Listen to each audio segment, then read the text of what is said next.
अर्पिता की शादी राकेश से तय होती है, जो एक सरकारी नौकरी करता था। अरे चाची, अर्पिता इतनी सुंदर, पढ़ी लिखी और मॉडर्न लड़की है, फिर कहाँ आप इसकी शादी ऐसे घर में कर रही हैं?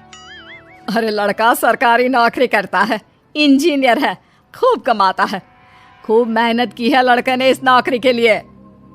अर्पिता भी राकेश को पसंद नहीं करती थी, लेकिन पिता ने हाँ कर दिया तो शादी के लिए मन मारकर तैयारी कर रही थी। हाँ माँ, चाची ठीक ही तो कह रही हैं। पता है मेरी सहेलियों के पति कितने मॉडर्न हैं। अरे देख बेटा, तू मॉडर्न है ना, वो पढ़ने लिखने वाला गांव का होनहार लड़का है, तू जैसा रखेगी रहेगा। अब तक कोई उसकी केयर करने वाला नहीं था, है तो सिर्फ एक भाई भाभी, और माँ पिता तो गांव में ही रहते हैं। अर्पिता का मुंह बन जाता है। वो पिता के फोन से राकेश का नंबर लेकर उसे मिलने के लिए बुलाती है।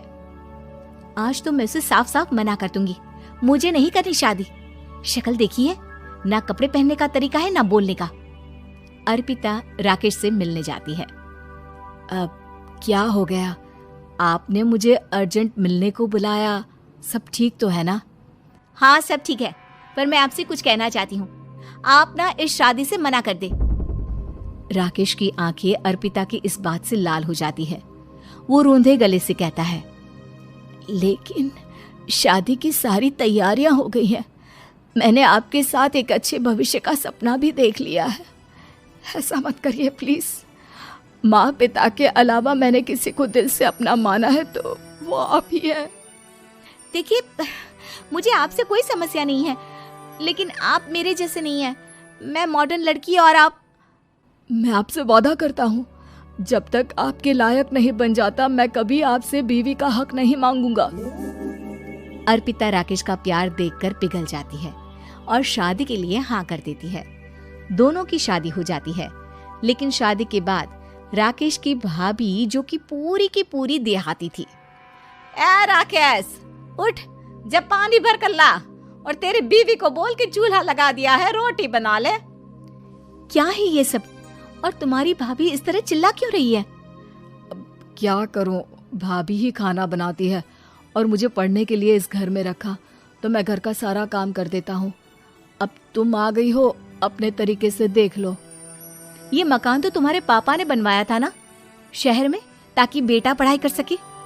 हाँ, पर भाभी ही पूरे घर में रहती है। ठीक है, देखो अब। अर्पिता बाहर जाती है। सूट पहनी अर्पिता को देखकर जेठानी का पारा हाई हो जाता है। ए शहर की हीरोइन, यहाँ ना चलेगा ये सब, समझी? साड़ी पहनो, साड़ी। वो नारंगी वाली निकाले हैं तुम्हारे लिए, जिसमें हरे रंग का फूल बना है, और सीधे पहुंचो रसोई में। मेरे आगे नहीं चलेगा ये सूट बूट का नाटक, समझी? देखिए भाभी, आप बड़ी हैं, आपने राकेश की पढ़ाई में मदद की, लेकिन ये मकान इनके पिताजी का है, तो मैं अपना पोर्शन अलग कर रही हूँ। मैं आज से आपके साथ नहीं रहूंगी। जेठानी का तो मानो पारा ही हाई हो जाता है। और ऐसा कैसे नहीं रहेगी? हाँ, और कौन बोला कि राकेश अलग हो जाएगा? वो अपने भाई के बिना नहीं रहता। आज देखिए तो, देखिए कल के आई छोरी क्या बोल रही है।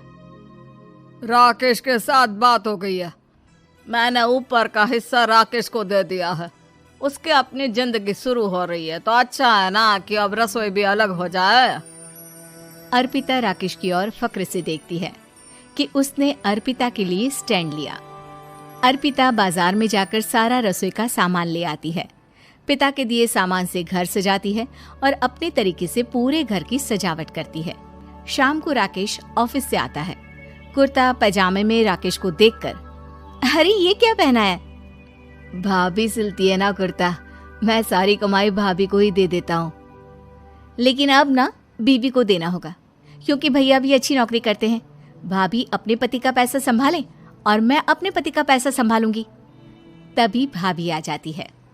अरे देखो, बहुत हो गया। हाँ, अलग रहने तक तो ठीक था, लेकिन पैसा हम एक फूटी कौड़ी नहीं देंगे।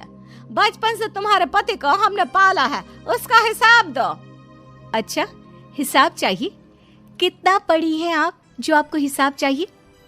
बड़े भाई हैं उनकी, जिन्होंने उन्हें पढ़ाया लिखाया। वो हिसाब मांगेगी तो जरूर दे दूंगी भाभी। अरे देख, हाँ, अगर तूने पढ़ाई की है तो मैं भी अंगूठा छाप ना हूँ।